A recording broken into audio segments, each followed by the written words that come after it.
जयतु स महाभागो भागवतां शिरोमणि। कैसे थे, क्या थे, कौन वर्णन कर पाएगा ऐसे महापुरुष का जिसने अपना अस्तित्व ही अपने गुरु में विलीन कर दिया हो, गुरुमय हो करके रह गया हो, स्वयं का अस्तित्व रह ही नहीं गया था। ऐसे महापुरुष के लिए शब्द बोले पड़ जाते हैं, शब्द हैं ही नहीं, कहा ही नहीं जा सकता है। महिमा अमित मोर मत थोरी, रवि सम्मुख खद्योत अंजोरी।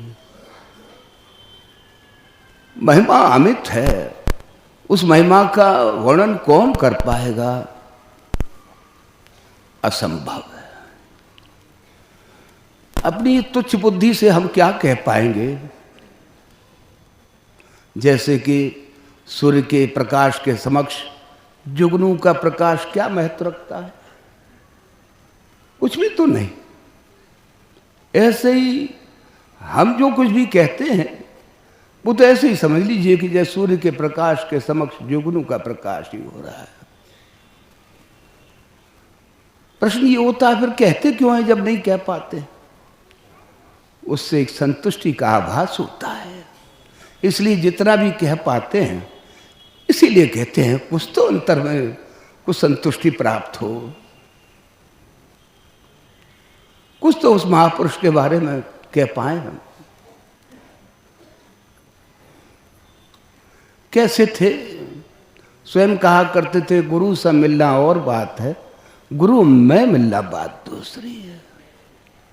वो गुरु से मिले ही नहीं, अपने को आत्मसात कर दिया।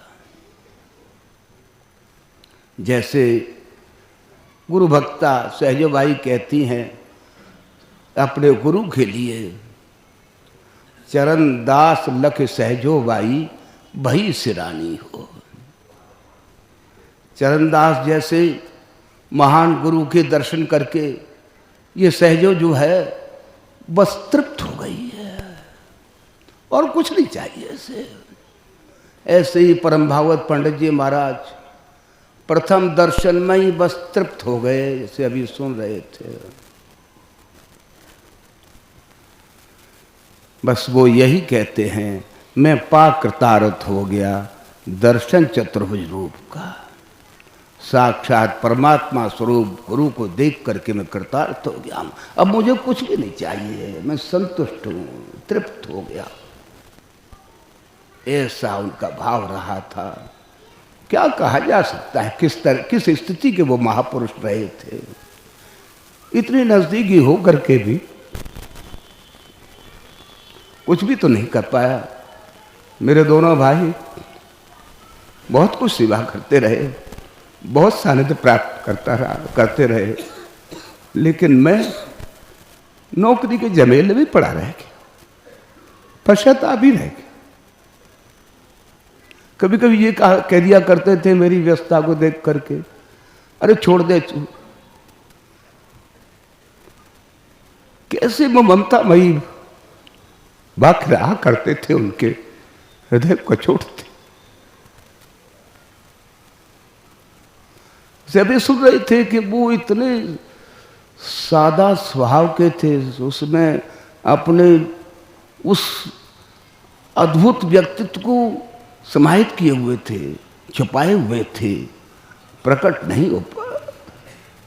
कोई बिल नहीं जान पाए, उनको नहीं जान पाए कैसा उनका भाव था। यहीं तक नहीं, वो ये कहा करते थे गुरु महाराज के पुत्र पौत्र और परिवारीजन भी हमारे लिए बहुत पूज्य है। यही नहीं, उनकी छड़ी, उनका कुत्ता, उनका कुछ भी कोई स्थित कोई वस्त्र इत्यादि हमारे लिए परम पूज्य है। एक बड़ा सुंदर उदाहरण दिया करते थे वो कि एक फकीर थे, अपने पीर में वो बस समाये रहते थे। तो बैठे हुए थे, मजलिस लगी हुई थी, वहां से एक कुत्ता निकलता जाता था, बार बार चक्कर काट रहा था। जितनी दफे वो गया वो खड़े हो गए, खड़े हो जाते थे। सब देखते रह गए, महाराज ये क्या बात है हुजूर, क्या करूं? मेरे पीर का कुत्ता भी ऐसा ही था, जो सामने से निकलता है उनकी याद आ जाती है मुझे, इसलिए मैं अदब करता हूं उनका।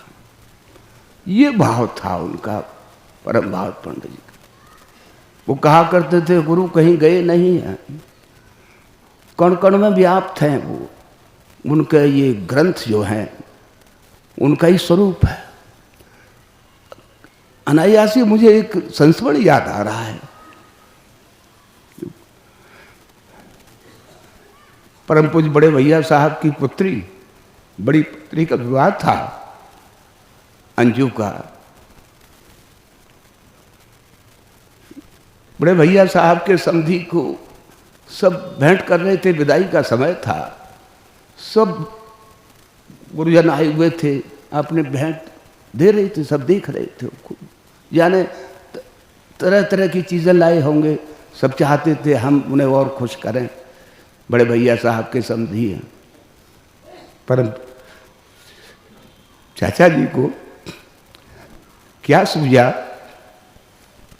कि गुरु महाराज के ग्रंथ साधना के अनुभव एक मखमल के बहुत सुंदर वस्त्र में उन्हें बहुत अच्छी तरह से लपेट करके और 1 रुपया उस पर रख करके उनको भेंट किया कि महाराज मेरी तो यही थाती है, यही है मेरे पास, इसे आप स्वीकार करें। वो सज्जन देखते रह गए। उधर बड़े भैया साहब आंखों से आंसू झरझर बहने लग गए, देखते रहे। और ये पंडित जी महाराज कहाँ की बात, क्या स्थिति है इनकी, तो कहाँ तक कहा जाए उनके संस्मरण के बारे में।